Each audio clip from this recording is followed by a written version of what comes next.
मुझे शादी करने का कोई शौक नहीं था, लेकिन हर रात मैं एक नई लड़की के साथ गुजारता था। एक दिन मेरे दोस्त ने मुझे ऑफर किया कि मैं एक लड़की के साथ रात गुजारूं। मैंने वो ऑफर स्वीकार कर लिया था। मेरा दोस्त बहुत ही शरीफ था, इसलिए उसकी ये ऑफर मुझे कुछ अजीब सी लगी। खैर, जब वो लड़की मेरे कमरे में आई तो मेरे होश ही उड़ गए थे, क्योंकि वो लड़की तो मेरा संबंध एक अपर क्लास फैमिली से था। अपने माँ बाप का इकलौता बेटा होने की वजह से मैं काफ़ी हद तक लाडला और बिगड़ा हुआ था। मेरे डैड एक बिजनेसमैन थे। इस वजह से पैदा होते ही मैंने रुपए पैसे की कोई कमी नहीं देखी थी। हर चीज़ को मेरी ज़ुबान से निकलने से पहले पूरी हो जाया करती थी। शायद इसीलिए भी मजबूरी क्या होती है मुझे कुछ पता नहीं था। जिंदगी ऐसे ही गुजर रही थी और मैं यूनिवर्सिटी में पहुंच चुका था। हैंडसम होने की वजह से और दौलतमंद होने की वजह से बहुत सी लड़कियां मेरी तरफ अट्रैक्ट भी होती थी और मुझसे दोस्ती की इच्छा रखती थी, लेकिन मैं हमेशा दोस्ती की हद तक ही रहता था। मैं किसी भी लड़की को सर पर नहीं चढ़ाता था। मेरे लिए लड़की बस एक इस्तेमाल करने की चीज़ थी। मेरी माँ अलग तरह की औरत थी और उनकी ज़िंदगी क्लब और पार्टी इसके आसपास ही घूमती थी, और ऐसे में मेरे बाप की ज़िंदगी बिजनेस और बिजनेस डील्स की तरफ ही घूमती थी। इसलिए अच्छे बुरे की पहचान तो मुझे किसी ने बताई ही नहीं थी। जो लड़की मेरी तरफ आती उसके साथ टाइम गुजारकर मैं उसे छोड़ देता था। मैं लड़कियों के साथ क्लब्स में जाता था, पार्टी करता था। मैंने अपनी हद क्रॉस नहीं की थी, क्योंकि मुझे लगता ही नहीं था कि कोई लड़की इस काबिल है कि वो मेरे कमरे तक आ सके। मेरी लड़कियों से दोस्ती बस इसी हद तक ही होती थी जहाँ तक मैं चाहता था। मेरी कोई भी दोस्त कभी भी आखिरी हद तक ना आ सके। बल्कि कुछ लड़कियां तो खुद से कोशिश भी करती थी, लेकिन ऐसी लड़कियों को भी मैं कोई मौका नहीं देता था। बहुत सी लड़कियां मुझसे शादी करने की इच्छा भी रखती थी, लेकिन मैंने कभी भी किसी से शादी के बारे में सोचा ही नहीं था, क्योंकि मेरे लिए शादी करना खुद को बेड़ियों में जकड़ने जैसा था। मेरे माँ बाप की ज़िंदगी मेरे सामने थी। उन दोनों ने शादी तो की थी और उसके बाद अब वो दोनों ही अपनी अपनी ज़िंदगी में मगन थे। दोनों को पता ही नहीं था कि उनकी एक फैमिली है, उनका कोई बेटा है, वो उसे टाइम दे। इसलिए अगर यही सब करना है तो शादी करने की क्या ज़रूरत है। किसी दूसरे इंसान को अपने साथ बांधने की ज़रूरत ही नहीं है। बस इसीलिए मैं शादी के नाम से भी भागता था। लेकिन औरत के साथ फ्लर्ट करना, उनके साथ टाइम गुजारना मेरी फितरत बन गई थी। और अब मेरा यूनिवर्सिटी का आखिरी सेमेस्टर था कि हमारी यूनिवर्सिटी में एक लड़की दूसरे शहर से माइग्रेट होकर आई थी। वो मुझसे जूनियर थी। वो लड़की आम लड़कियों की तरह मेरी तरफ अट्रैक्ट नहीं हुई, जबकि यूनिवर्सिटी में मौजूद हर लड़की की ज़ुबान पर मेरा ही नाम हुआ करता था, चाहे वो लड़की कैसी भी क्यों ना हो। लेकिन वो ऐसी थी कि उसने कभी नज़र उठाकर भी मुझे नहीं देखा था, और ना ही कभी उसे परवाह हुई थी कि मैं कौन हूँ और क्या हूँ। बस अपने काम से काम रखती थी। और उसके बारे में मुझे मालूम हुआ था कि पिछली यूनिवर्सिटी में ये लड़की टॉप पर थी। वो लड़की हकीकत में मुझ में कोई दिलचस्पी नहीं रखती थी। उसको परवाह ही नहीं होती थी कि मैं क्या हूँ, और ये बात मेरी ईगो पर तीर की तरह लगी। और पहली बार मैंने उसे सोचना शुरू किया और खुद उसकी तरफ मैंने हाथ बढ़ाया। मुझे लगता था कि शायद वो अपनी अहमियत बढ़ाने के लिए ये सब कर रही है। मैं खुद उसकी तरफ हाथ बढ़ाऊंगा तो वो मेरी झोली में आ गिरेगी। और सबसे बड़ी बात ये थी कि मैं सिर्फ उस लड़की से दोस्ती करना चाहता था, उसके साथ कुछ टाइम गुजारकर उसे नीचा दिखाना चाहता था। पर मेरे दिल में उसके लिए कोई फीलिंग्स नहीं थी, क्योंकि मुझे लगता था कि सारी लड़कियां एक जैसी होती हैं। लेकिन यहाँ भी मायूसी का सामना करना पड़ा। उस लड़की ने मेरी दोस्ती को नोटिस नहीं किया था, और ना ही उसने खुद से मेरा हाथ बढ़ाने पर भी मुझसे दोस्ती की थी, बल्कि उसने बड़े ही साफ शब्दों में मुझे मना कर दिया था कि वो दोस्ती नहीं कर सकती, और वो जिस फैमिली से है वहाँ पर दोस्ती नाम की कोई चीज़ नहीं होती, इसलिए मैं उसे डिस्टर्ब ना करूँ। सेमेस्टर सिर्फ 6 महीने का होता है, और ये 6 महीने में उसके पीछे पीछे फिरता रहा। अपनी सारी आवारागर्दी मैंने रोक दी थी, लेकिन वो लड़की किसी भी तरह मेरे हाथ नहीं आई। उसके नखरे ने मेरे दिमाग में लड़कियों के बारे में नफरत को और भी बढ़ा दिया था। यूनिवर्सिटी ख़त्म होने के बाद भी मैं अक्सर यूनिवर्सिटी जाता रहता था और हमेशा उसी लड़की को तंग करता, क्योंकि वो लड़की मेरी अब जिद बन चुकी थी। मेरी बहुत कोशिशों के बाद भी वो लड़की मेरी तरफ अट्रैक्ट नहीं हुई। और कुछ महीने मैं इंटर्नशिप की वजह से बिजी हो गया और यूनिवर्सिटी का चक्कर ना लगा सका। इसके बाद जब यूनिवर्सिटी गया तो पता चला कि वो लड़की यहाँ से जा चुकी है और उसका सेमेस्टर भी पूरा हो गया है। और इसके बाद वो लड़की इस दुनिया की भीड़ में कहीं खो गई। लेकिन उस लड़की ने मुझे ये एहसास दिला दिया था कि मुझ में किसी चीज़ की कमी है, जो वो एक आम सी लड़की मेरी तरफ अट्रैक्ट नहीं हुई। किसी ने मुझे इज्जत और प्यार करना तो सिखाया ही नहीं था, इसलिए मैंने इस बात को दिल पर ले लिया और हर लड़की से इसका बदला लेने लगा। बहुत शरीफ नज़र आने वाली लड़कियों को अपनी तरफ अट्रैक्ट करता था, उनसे प्यार का नाटक करता और उनके साथ टाइम बिताता था। इस दौरान एक हादसे में मेरे माँ बाप भी मर चुके थे और सारा बिजनेस मेरे हाथों में आ चुका था। मुझे कोई रोकने टोकने वाला ही नहीं था। मेरी हर रात लगभग नई से नई लड़कियों के साथ ही गुजरती थी और वो लड़कियां हमेशा अच्छे परिवार की होती थी। मैंने कभी किसी बाजारी लड़कियों के साथ टाइम नहीं गुजारा था। मेरे दोस्त और रिश्तेदार मुझे सलाह देते थे कि मैं जल्दी से जल्दी शादी कर लूँ, लेकिन शादी के लिए मेरी एक शर्त थी कि लड़की ऐसी हो जो किसी चीज़ से अट्रैक्ट ना हो और उसकी ज़िंदगी में पहले से कोई लड़का ना हो।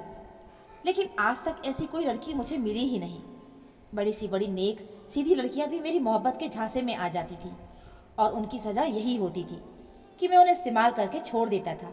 इसलिए मैं शादी की बात को सीरियसली नहीं ले रहा था। मुझे लगता था कि मेरी पसंद की लड़की मुझे नहीं मिलेगी, लेकिन वो लड़की मेरे दिमाग से नहीं निकल रही थी जो यूनिवर्सिटी में मुझे मिली थी। और मैं उस लड़की को ढूंढ रहा था कि वो लड़की शायद दुनिया में अकेली लड़की थी जो मेरी दौलत, मेरी पर्सनैलिटी, मेरी इंटेलिजेंसी से मेरी मोहब्बत के झांसे में नहीं आई थी। और इसके अलावा हर लड़की उन चीज़ों में से किसी भी एक चीज़ के झांसे में ज़रूर आ जाती थी और वो मेरे दिल से उतर जाती थी। इसलिए उसके साथ टाइम गुजारकर मैं उसे छोड़ देता था और ये सिलसिला तब तक चलता रहा जब से मैं कॉलेज में था और अब तो मैं कामयाब बिजनेसमैन था। लेकिन अभी तक मैंने शादी नहीं की थी। बड़े बड़े बिजनेसमैन चाहते थे कि उनकी बेटियों से मैं शादी करूं। कुछ लोग तो खुद अपनी बेटियों का रिश्ता तक मुझे देने के लिए तैयार थे, लेकिन मुझे ऐसी लड़कियों में कोई इंटरेस्ट ही नहीं था। मैं जानता था कि ऐसी लड़कियों के पहले से ही बहुत से बॉयफ्रेंड होते हैं। मैं खुद इतना ज़्यादा पापी होने के बावजूद भी एक नेक, शरीफ और अच्छी लड़की चाहता था अपनी पत्नी के तौर पर, जो कि संभव ही नहीं था। मेरे लिए जो लड़की मेरे हिसाब से पूरी उतरती, वो मेरी किसी भी चीज़ से अट्रैक्ट हो जाती और फिर मेरे बिस्तर तक आकर अपनी इज्जत को गवा देती। जबकि मेरा अफेयर बहुत सी लड़कियों से चल रहा था, लेकिन मेरे मुताबिक कोई भी पूरी नहीं उतरी थी। इसलिए मैंने शादी भी नहीं की थी और ना ही इसकी दूर दूर तक मुझे कोई संभावना नजर आ रही थी। मेरे बहुत से दोस्त मेरी इस आदत के बारे में जानते थे कि मेरी हर एक रात नई लड़की के साथ गुजरती है और जिस दिन मेरे पास ऐसी कोई लड़की नहीं होती, उस दिन मेरे दोस्त भी कोई ना कोई लड़की का अरेंज कर देते थे। लेकिन वो मेरी शर्त जानते थे कि मुझे वैसा किस्म की लड़कियां नहीं चाहिए, क्योंकि मैं इस काम में बड़ा एक्सपर्ट हो चुका था और दोस्तों की हल्की सी शरारत भी मैं समझ जाता था। इसलिए जो लड़की दोस्त से नहीं पड़ती थी, वो अक्सर मुझे चैलेंज के तौर पर दे देते थे कि इसके साथ तुम टाइम गुजार कर दिखाओ, और मैं अक्सर चैलेंज जीत जाता था और ऐसी पाप से भरी जिंदगी में जी रहा था। और अपनी इस जिंदगी पर मैं बहुत खुश और संतुष्ट था, क्योंकि मेरे दोस्त भी मेरे जैसे ही थे। इसलिए कोई भी मुझे सीधा रास्ता नहीं दिखाता था और ना ही इस काम से मना करता था, सिवाय मेरे एक दोस्त के, जो कि स्कूल के समय का मेरा दोस्त था। वो एक मिडिल क्लास फैमिली से संबंध रखता था, इसलिए उनके परिवार में इज्जत को बड़ी अहमियत दी जाती थी। वो मुझे इन चीज़ों पर मना करता रहता था कि तुम्हें ऐसा नहीं करना चाहिए, भगवान को ये पसंद नहीं। लेकिन जो चीज़ इंसान की बचपन से ही परवरिश में शामिल ना हो, इंसान को समझ नहीं आती। मैं उसे अक्सर मजाक से साधु बाबा कहा करता था और वो शायद मेरा अकेला दोस्त था जिसकी ज़िंदगी में कोई लड़की ही नहीं थी। ना ही वो कभी लड़कियों से फ्लर्ट करता था, बल्कि बहुत अच्छे से नज़रें झुकाकर लड़कियों से बात करता था और हम लोग उस पर हंसा करते थे। मैं तो अक्सर उसे कहा करता था कि तुम इतनी शरीफों वाली ज़िंदगी गुजार रही हो, लेकिन कल को जिस लड़की से तुम्हारी शादी होनी है वो ऐसी ही होगी जिसने पहले 2-3 लड़कों से फ्लर्ट कर लिया होगा। और ये बात मैं तजुर्बे से कह रहा हूँ। शरीफ लड़की का भी कोई ना कोई चक्कर तो ज़रूर होता है, लेकिन वो हमेशा कहता था कि मैं जैसा हूँ मुझे वैसी ही लड़की मिलेगी और तुम उस लड़की को क्यों भूल जाते हो जिसके पीछे तुम पड़ गए थे यूनिवर्सिटी में। लेकिन उसने पलटकर तुम्हें जवाब नहीं दिया था। ऐसी लड़कियां भी दुनिया में ही होती हैं। और उसकी बात काफ़ी सही थी। और मैं तो खुद ऐसी लड़की की तलाश में न जाने कितनी लड़कियों के पास जा चुका था। एक दिन मेरी उसी शरीफ दोस्त से बातचीत हुई तो उसने मुझे कहा कि तुम मेरी बताई हुई लड़की के साथ रात गुजारना।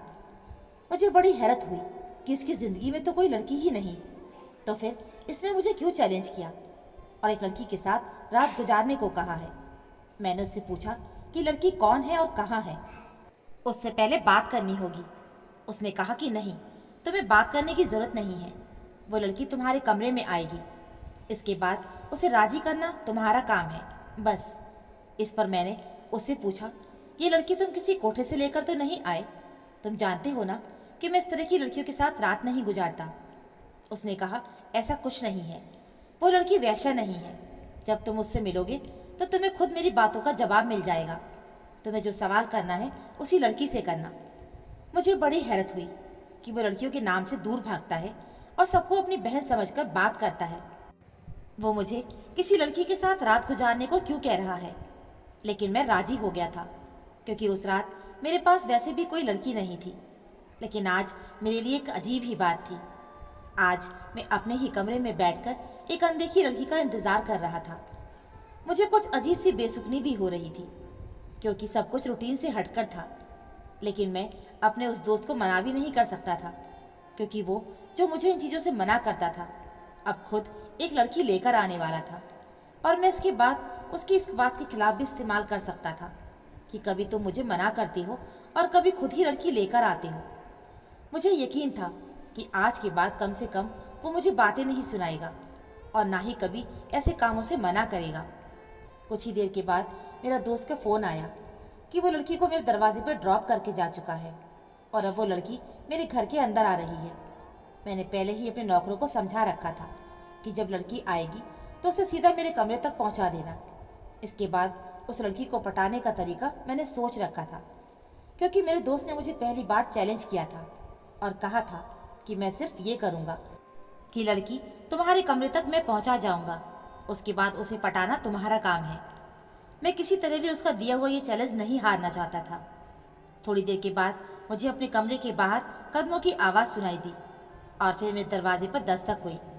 मैंने परमिशन दी। दरवाज़ा धीरे धीरे खुला और मैं दिल ही दिल में वो बातें सोचने लगा जिससे मुझे उस लड़की को पटाना था। लेकिन जब दरवाज़ा खुला तो दरवाजे पर एक लड़की चेहरे पर नकाब लगाए खड़ी थी। मुझे बड़ी हैरत हुई, लेकिन मैंने उसे अंदर आने के लिए कहा और बड़े अच्छे से उसे सोफे पर बैठने को कहा। मैं उस लड़की के सामने खुद को बहुत डिसेंट बनाकर पेश करना चाहता था ताकि मैं इसे अट्रैक्ट कर सकूं। मैं अभी सोच ही रहा था कि बात कैसे शुरू करूं और इसे अपना परिचय में कैसे कराऊं कि अचानक उस लड़की ने अपने चेहरे से नकाब हटाया और उसके चेहरे पर नज़र पड़ते ही मैं सारे शब्द ही भूल गया था। मुझे यूँ लगा कि जैसे कमरे की छत मेरे सर पर आकर गिर गई हो। मुझे ऐसे देखकर उस लड़की ने कहा, बस इतनी सी हिम्मत थी? मेरे इनकार की वजह से लड़कियों की ज़िंदगी तबाह करते फिरते थे तुम हज़ारों लड़कियों की ज़िंदगियाँ तबाह कर लो, लेकिन मैं जब मानूं जब तुम मुझे हासिल कर लो। ये कहकर उस लड़की ने दोबारा नकाब लगाया और वो कमरे से बाहर चली गई। मुझे ऐसा लग रहा था जैसे मैंने कोई सपना देखा हो, और ये सपना ही तो था। जब कुछ देर के बाद मुझे होश आया और मैंने दोबारा से सारे हादसे को सोचा तो मुझे अपने दोस्त पर बहुत ही गुस्सा आया। वो मेरे साथ ऐसा कैसे कर सकता था? मेरा ख्याल था कि शायद उसने मुझे समझाने का ये एक नया तरीका निकाला होगा। वो रात मेरे लिए बहुत बेचैन भरी गुजरी थी। एक तो उस लड़की को देखकर मुझे गहरा शौक लगा था, उसी वजह से मुझे नींद भी नहीं आ रही थी। मुझे खुद पर गुस्सा भी आ रहा था कि मैंने क्यों उस लड़की को ऐसे ही जाने दिया, और उस टाइम मुझे ना जाने क्या असर हो गया था। मैं कोई हरकत भी नहीं कर रहा था। मेरे लिए सुबह का इंतज़ार करना मुश्किल हो गया था, लेकिन जैसे तैसे करके मैंने वो रात गुजार ही ली। दूसरे दिन सुबह मैंने अपने दोस्त को फ़ोन किया, लेकिन उसका नंबर ऑफ आ रहा था। मैं गाड़ी लेकर उसके घर की तरफ चला गया। वहाँ जाकर जब मैंने पूछा तो पता चला वो रात से ही घर नहीं आया। मेरे दोस्त का इस तरह से गायब होना और उसका उस लड़की को कमरे में भेजना, मुझे बड़ी हैरानी हुई। मैंने अपने और दोस्तों से उसके बारे में पता किया, लेकिन कोई भी ये नहीं जानता था कि वो कहाँ है। इस सारी बातों को एक हफ्ता गुजर गया, लेकिन वो एक हफ्ता मेरे लिए पिछली सारी ज़िंदगी से बिल्कुल अलग था। मैंने इस एक हफ्ते में किसी लड़की को अपने करीब तक नहीं आने दिया, ना मैंने अपने किसी दोस्त से बात की। मैंने सारी रात उसी लड़की की याद में ही बिता दी थी। मैंने सोच लिया था कि अब मुझे किसी और लड़की की ज़िंदगी तबाह नहीं करनी। लगभग एक हफ्ते के बाद मेरा वो दोस्त वापस आकर मुझे मिला। जब मैंने अपने दोस्त से इस बात का जिक्र किया कि वो सब क्या था और वो लड़की वही यूनिवर्सिटी वाली लड़की थी, तो उसने मुझे कहा कि वो मेरी किसी भी बात का कोई जवाब नहीं देगा, बल्कि मेरी हर एक बात का जवाब वो लड़की ही देगी। मुझे हैरत हुई। मैंने कहा कि ठीक है, मुझे उस लड़की के पास लेकर चलो, क्योंकि मैं हकीकत में उससे बात करना चाह रहा था। उसके बाद मैं मेरे दोस्त के साथ उस लड़की के साथ एक जगह मिले। उसे देखते ही मुझे मालूम हो गया था कि वो लड़की कौन है, इसलिए मैंने खुद को कंपोज कर लिया। मैंने उस लड़की से पूछा कि ये सब क्या है, क्योंकि वो लड़की वही यूनिवर्सिटी वाली लड़की थी जिसके पीछे मैं इतना समय पड़ा रहा था। लेकिन उसने मेरी किसी भी बात का ठीक से जवाब नहीं दिया। मैंने उससे पूछा कि वो मेरे दोस्त को कहाँ मिली थी और उसने उसे मेरे घर पर रात गुजारने को क्यों भेजा था। इतने सारे सवाल थे जो मुझे इन दोनों से पता करने थे। उस लड़की ने मुझे बताया कि वो बहुत अमीर लड़की नहीं है, बल्कि उसके माँ बाप बचपन में ही मर चुके हैं और वो अपने मामा मामी के घर पे रहा करती थी। उसकी मामी उसे पसंद नहीं करती थी, इसलिए वो हमेशा से उससे नफरत करती थी और वो यूनिवर्सिटी तक अपनी मेहनत के बलबूते पर ही गई थी। पहली बार यूनिवर्सिटी की लड़कियों की तरह वो भी मेरी इंटेलिजेंस और पर्सनैलिटी से अट्रैक्ट हुई थी। लेकिन जब उसे मेरे कैरेक्टर के बारे में पता चला तो उसके दिल में मुझसे नफरत पैदा हो गई थी, क्योंकि वो कैरेक्टर पर जान देने वाली लड़की थी। उसने अपने कैरेक्टर पर किसी तरह का समझौता नहीं किया था। समय गुजरता ही गया और वो यूनिवर्सिटी छोड़कर चली गई। लेकिन इतने सालों के बाद मेरा ये दोस्त उसे मिला और उसने उसे बताया कि तुम्हारा साथ नहीं मिलने पर मेरे दोस्त ने ना जाने कितनी लड़कियों की ज़िंदगी तबाह कर दी है। उसे बिल्कुल एहसास ही नहीं है कि वो क्या कर रहा है। एक तुम ही हो जो तुम उसे बचा सकती हो। और अब मैं किसी भी हद तक अपने पैर पर खड़ी हो गई थी। मामी ने तो मुझे तभी घर से ही निकाल दिया था जब मैं पढ़ती थी, इसलिए मैं दोबारा यहाँ से माइग्रेट होकर पुराने शहर चली गई थी। लेकिन मामी ने मुझे जब देखा तो उन्होंने मेरे चरित्र पर एक इल्ज़ाम लगाकर मुझे घर से निकाल दिया था। मेरे लिए उनकी नफरत में और भी बढ़ोतरी हो चुकी थी। फिर मुझे तुम्हारा ये दोस्त मिला तो इसने तुम्हारी सच्चाई मुझे बताई, तो मुझे लगा कि बाकी सब लड़कियों को मुझे तुमसे बचाना चाहिए। इसलिए उस रात मैं तुम्हारे कमरे में गई थी। तुम्हें क्या लगता है कि सारी लड़कियां एक जैसी होती हैं? लेकिन सब एक जैसी नहीं होती। हम लड़कियां अपनी इज्जत से समझौता नहीं करती हैं। अगर तुम्हें ऐसा लगता है कि लड़कियां तुम्हारी दौलत और पर्सनैलिटी की वजह से तुम्हारे पीछे पीछे भागती हैं, तो ऐसा बिल्कुल नहीं है। तुमने लड़कियों को प्यार का झांसा दिया है। वो लड़कियां इस झांसे में आकर तुम्हारे प्यार में गिरफ्तार हो गई थीं, इसलिए उन्होंने तुम्हारे साथ अपनी इज्जत को बेच दिया। उसकी बातों ने मेरी आंखें खोल दी थी। उसने ठीक ही कहा। मुझे लगता था कि शायद सारी लड़कियां एक जैसी ही होती हैं, लेकिन हकीकत अलग थी। मुझे सारी लड़कियां याद आ रही थीं जो ऐसी वैसी नहीं थी, लेकिन मैंने उन्हें बर्बाद कर दिया था। मैंने उससे वादा किया कि आइंदा से किसी लड़की के साथ अब ऐसा नहीं होगा। मैंने उसे अपने दोस्त के सामने ही प्रपोज किया, लेकिन उसने बताया कि वो दोनों पहले ही शादी का फैसला कर चुकी हैं। दोनों ने मुझसे कहा कि मुझे भी एक दिन ज़रूर कोई ऐसी लड़की मिलेगी जो मुझे हर तरह से संभाल लेगी। और मेरा वो दोस्त कहने लगा, मैं इस लड़की से बहुत पहले से ही प्यार करता था। मैं जानता था कि इस लड़की की ज़िंदगी में कोई नहीं है और इससे मोहब्बत मुझे इसके कैरेक्टर की वजह से ही हुई थी। मैं जो कहता था कि वो लड़की मेरी ज़िद है, वो मेरी ज़िद से मेरी मोहब्बत कैसे बनी, मुझे खुद भी नहीं मालूम हुआ। इन दोनों की खुशी के लिए मैंने उस बात को अपने अंदर ही दफन कर दिया था और खुशी से इन दोनों की शादी की मुबारकबाद मैंने उन्हें दी। इसके बाद मैं सारी ज़िंदगी शादी नहीं कर सका, लेकिन किसी और लड़की की इज्जत को दागदार भी नहीं कर सका, क्योंकि वो एक लड़की मुझे एक बहुत बड़ा सबक सिखा के गई थी। तो दोस्तों, उम्मीद है आपको हमारी ये कहानी ज़रूर पसंद आई होगी। कहानी अच्छी लगी हो तो प्लीज़ वीडियो को लाइक और चैनल को सब्सक्राइब ज़रूर कर लीजिएगा। मिलते हैं फिर एक नई कहानी के साथ। कहानी सुनने के लिए आप सभी का बहुत बहुत धन्यवाद।